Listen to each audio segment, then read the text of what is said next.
සෑම අපේක්ෂකයෙක්ම විභාගය සඳහා තමන්ට නියමිත විභාග මධ්‍යස්ථානයේ නියමිත විභාග මධ්‍යස්ථානයේ ප්‍රවේශ පත්‍රය සඳහන් කරලා තියෙනවා. නියමිත විභාග මධ්‍යස්ථානයේ විභාගය ආරම්භ වීමට පැයකට කලින් උදෑසන විභාගය ආරම්භ වෙන්නේ 8:30ට, සවස විභාගය ආරම්භ වෙන්නේ පස්වරු 1ට.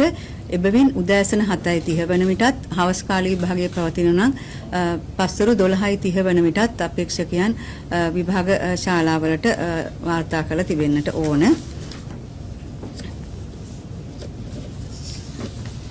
සියලුම දරුවන්ට මතක් කරනවා මේ අවස්ථාවේදී පාසලේ ඔබ විභාග මධ්‍යස්ථානට අරගෙන යන්නට තහනම් කරපු ද්‍රව්‍ය කිසි දෙයක් අරගෙන යන්න බෑ.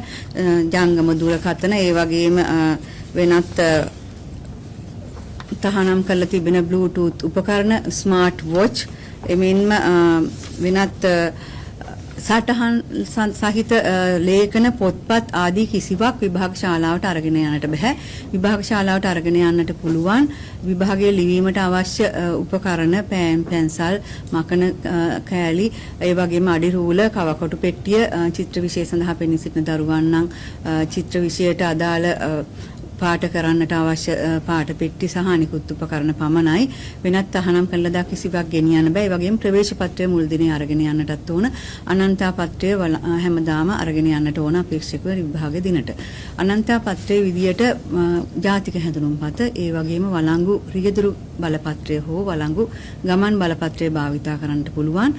යම් අපේක්ෂකයෙකුට මේ වන විටත් අනන්තා පත්‍රයක් නොමැති නම් ඔවුන්ට පුළුවන් ඡායාරූප දෙකක් විදුහල්පතිතුමා මගින් පාසල් අපේක්ෂකයන් මේ ඡායාරූප දෙක සහතික කරගෙන, ඒ වගේම පෞද්ගලික අපේක්ෂකයන් නම් ග්‍රාම නිලධාරි මගින් ඒ ඡායාරූප දෙක සහතික කරවාගෙන විභාගයට තාවකාලික හැඳුනුම්පතක් විදිහට භාවිතා කරන්නට අවසර දීලා තිබෙනවා. නමුත් එම අපේක්ෂකයන්ගේ ප්‍රතිඵල නිකුත් කිරීමට ප්‍රථම ශ්‍රී ලංකා විභාග දෙපාර්තමේන්තුවට වුන් කැඳවලා විමර්ශනක යනතුරු තමයි ඔවුන්ගේ ප්‍රතිඵල නිකුත් කිරීමට හැකියාව තිබෙන්නේ කියලාත් මේ වෙලාවේ මතක් කරනවා.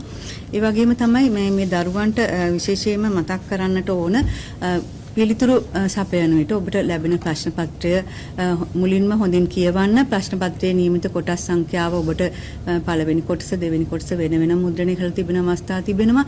එම සියලුම කොටස් ඔබට ලැබිලා තිබෙනවද කියලා පරීක්ෂාකාරී වන්න. ඒ වගේම ප්‍රශ්න පත්‍රයේ තියෙන උපදේශ ඉතාමත්ම හොඳින් කියවන්න.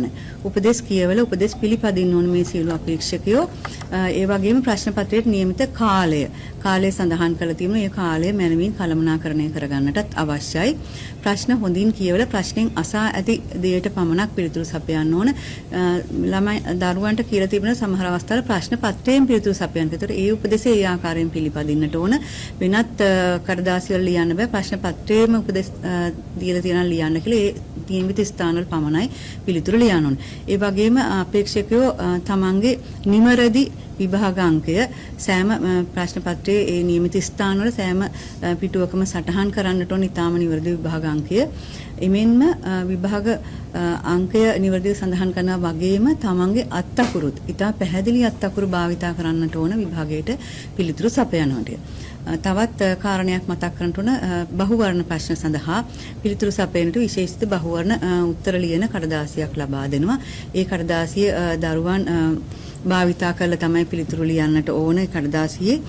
එමෙන්ම මේ අවස්ථාවේදී මතක් කරනවා ටිපෙක්ස් භාවිතා කරන්නට බෑ පිළිතුරු ලියනකොට. ඒ නිසා ටිපෙක්ස් ගෙනියන්නට එපා කියලා තියෙන මධ්‍යස්ථානයේ ටිපෙක්ස් භාවිතා කරන්න බෑ. ඔබට යම් වැරදීමක් සිදු වුණොත් නිවැරදි කරන්න එම ස්ථානයේ පැහැදිලිව කපලා අවශ්‍ය නිවැරදි කිරීම කරන්නටත් ඕන. ඒ වගේම පිළිතුරු සංවිධානය කරලා ප්‍රශ්නෙන් අහන දෙයට පමණක් මේ අඩංගු අඩංගු කරලා පිළිතුර ලියන්නටත් ඕන.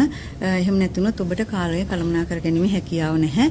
තවත් අපේක්ෂකයෝ කරන දෙයක් තමයි මේ සියලු පිළිතුරු ලියන පත්‍ර එකතු කරලා ගැට ගසන්නේ නැහැ නියමිත වේලාවට. ඒ නිසා අපේක්ෂකයන්ට සමහර අවස්ථාවල ඔවුන් ලියපු පිළිතුරු පත්‍රය බාර දෙන්නට නොහැකි වෙච්ච අවස්ථා වාර්තා වෙලා තියෙන පසුගිය විභාගවල. ඒ නිසා සියලුම දරුවන් විභාගයට නියමිත කාලයට අවසානට පෙර නිවේදනය කරන විභාග ශාලාධිපතිතුමා ඔබට තියෙන තව පැය භාගයක්, තව විනාඩි 15ක්, තව විනාඩි 5ක් ආදී වශයෙන් ඉතිරිව තිබෙන කාලය ප්‍රකාශ කරනවා.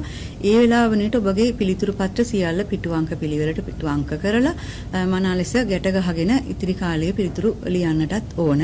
මේ සියලුම උපදෙස් උපදෙස් දෙන්නේ දරුවන්ට ඉතාමත්ම හොඳින් මේ විභාගයට මුහුණ දෙන්නට අවශ්‍ය නිසා.